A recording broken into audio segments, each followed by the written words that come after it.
Saisie de plus de 500 kilos de cocaïne au port de Dégradé-Cannes, présentée cet après-midi devant le juge des libertés de la détention. C'était au palais de justice du Larivot à Matoury. Le juge d'instruction de Fort-de-France a délivré un mandat d'amener à leur encontre afin de demander leur transfert en Martinique. Rappelons que cette grosse affaire de trafic avec des présumés, cette grosse affaire de trafic présumé de stupéfiants a été confiée à la juridiction interrégionale spécialisée de Fort-de-France, une situation que déplorent les avocats guyanais qui assistent les suspects. On écoute maître Émile Chefou et maître Jérôme Guay au micro de Laurent Marot. Il s'agit d'une procédure de mise à exécution d'un mandat d'amener, puisque en fait c'est un juge d'instruction de Fort-de-France qui est saisi de cette affaire.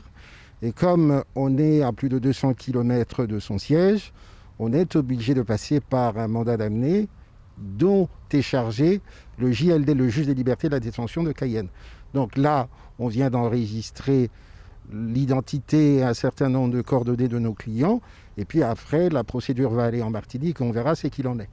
La procédure commence. Nous avons des arguments à faire valoir sur le rôle des uns et des autres. Et moi, je n'ai pas d'inquiétude particulière. Ça fait partie de ces jeunes de Guyane qui, de temps en temps, se laissent séduire par des situations très particulières. Mais nous avons des arguments de personnalité et d'autres arguments par rapport aux faits dont nous nous prévaudrons.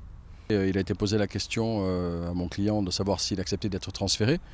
Donc il a dit non, qu'il n'acceptait pas. En pratique, ça ne change pas grand-chose juridiquement sur le mandat d'amener, mais il a attiré l'attention du juge effectivement sur cette dérogation que des grosses affaires comme ça soient confiées à la juridiction de Martinique. Je pense que la Guyane doit se doter des moyens pour assumer ce genre d'affaires. C'est tout à fait possible et c'est dans l'intérêt d'une bonne administration de la justice.